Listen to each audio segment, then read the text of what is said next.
ओला भाई guys and girlies, welcome back. Last lecture के अंदर हमने प्रॉब्लम डेफिनेशन के ऊपर फोकस किया और प्रॉब्लम डेफिनेशन के हवाले से देखा कि क्या ये प्रॉब्लम वाकई मशीन लर्निंग सॉल्व करती है कि नहीं करती है। अगर करती है तो वो कौन सा मॉडल है जो इसको कर सकता है। अब हम जरा आते हैं डेटा के ऊपर। अब डेटा का थोड़ा सा मैंने आपको बेसिक दिया था कि दो किस्म के डेटा होते हैं, स्ट्रक्चर्ड डेटा और अनस्ट्रक्चर्ड डेटा। तो चलिए इसको जरा तफसील से देखते हैं।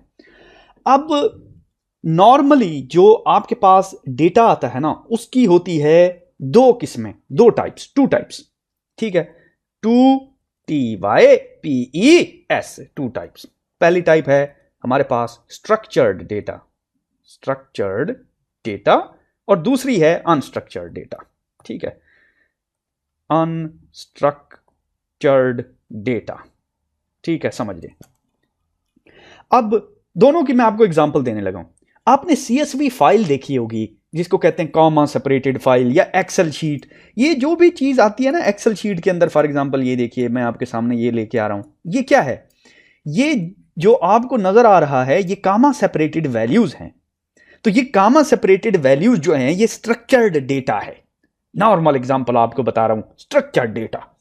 आप किसी हॉस्पिटल में चले जाएं, जो पेशेंट्स का रिकॉर्ड होता है, ठीक है, वो एक स्ट्रक्चर्ड डेटा है कि नाम ये है, वेट इतना है, ठीक है, ब्लड प्रेशर इतना है, एंड सो ऑन।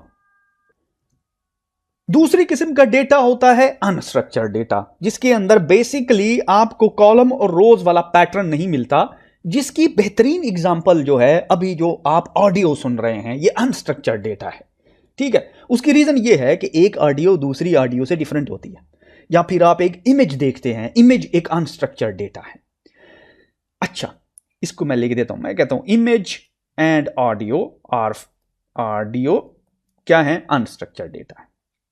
अब स्ट्रक्चर और अनस्ट्रक्चर्ड डेटा में मैंने आपको बताया कि CSV कामा सेपरेटेड फाइल्स होती हैं। अब स्ट्रक्चर्ड और अनस्ट्रक्चर्ड डेटा की मजीद दो टाइप्स हैं। एक टाइप है स्टैटिक डेटा, STATIC, स्टैटिक, और एक है time series data. Static data की बेस्ट एग्जांपल ऊपर आपने देखी, एक कामा सेपरेटेड फाइल है, CSV फाइल जो आपको यहां पे नजर आ रही है। अब टाइम सीरीज डेटा की बेस्ट एग्जांपल स्टॉक मार्केट। 2 बजे जी स्टॉक मार्केट हाईएस्ट पॉइंट पे थी, 1 बजे लोएस्ट पॉइंट पे थी। तो ये क्या है? एक बेसिकली टाइम है। तो ये टाइम के अगेंस्ट प्लॉट कर रहे हैं आप स्टॉक मार्केट को, तो ये टाइम सीरीज डेटा हो गया।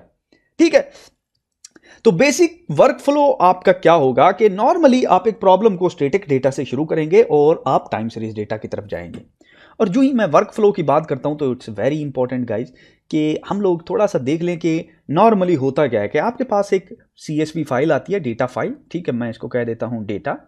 ठीक है, इस डेटा को आप ओपन करते हैं यूजिंग ए जुपिटर नोटबुक।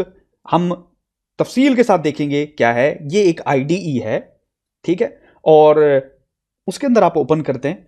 ठीक है, फॉर एग्जांपल इस डेटा को देखने के लिए, जैसे कि फॉर एग्जांपल ये देखिए, ये जो कामा सेपरेटेड वैल्यूज थी, यहां पे आपने देखा कि ऊपर आपने किसी सॉफ्टवेयर के अंदर ही इनको ओपन किया ना। सही है ना? किसी सॉफ्टवेयर के, ये जो ऊपर आपको नजर आ रहा है ये सारा सॉफ्टवेयर ही तो है, ये एक्सेल है, तो आपने इसको एक्सेल में ओपन किया।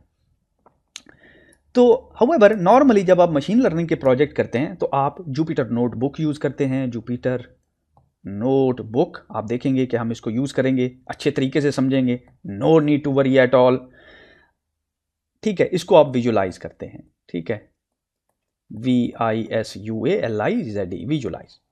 अब मजीद इसको एक्सप्लोर करने के लिए एक और लाइब्रेरी है, उस लाइब्रेरी को कहते हैं पांडाज। तो ये जो पांडाज लाइब्रेरी है ये बेसिकली डेटा को एक्सप्लोर करने के लिए, प्लॉट करने के लिए यूं समझ लीजिए, या उसके ऊपर मजीद जो है फंक्शनैलिटी परफॉर्म करने के लिए यूज होता है। अब उस डेटा को मजीद आप यूं समझिए कि प्लॉट करने के लिए एक और लाइब्रेरी यूज करते हैं जिसको आप कहते हैं मैटप्लॉटलिब लाइब्रेरी। ठीक है, ये मैटलैब से मिलती जुलती लाइब्रेरी है जो कि प्लॉटिंग फंक्शन होता है जिसमें। ठीक है, उसमें प्लॉट करते हैं, विजुलाइज करते हैं डेटा को, देखते हैं कि भाई क्या मुझे वही चीज़ मिल रही है, नहीं मिल रही, कोई आउटलायर तो नहीं है, स्पूरियस वेक्टर तो नहीं है, कोई डेटा के अंदर कोई प्रॉब्लम तो नहीं है। तो अब वो आप सारा जो है वो इसके अंदर चेक करते हैं। और फाइनली आप मशीन लर्निंग मॉडल इसके ऊपर डिप्लॉय करते हैं यूजिंग scikit-learn, जो कि अगेन एक मशीन लर्निंग लाइब्रेरी है, पाइथन में लिखी गई है। तो इस तरीके से एक पूरा वर्क फ्लो आपके पास होता है कि एक डेटा आता है, आप उसको जुपिटर नोटबुक में ओपन करते हैं और फिर आप डेटा को विजुलाइज करते हैं and then you apply a machine learning model. अब ये जो जुपिटर नोटबुक है, ये जो विजुलाइजेशन के लिए ये सारे टूल्स हैं और इन टूल्स को भी हमने तफसील के साथ सीखना है। एट द मोमेंट सिर्फ आपको एक वर्क फ्लो बताना है कि किस तरीके से एक वर्क फ्लो, एक कंप्लीट प्रोजेक्ट का जो है वो प्रोसेस चलता है। तो यहाँ पे कर देते हैं इस लेक्चर को।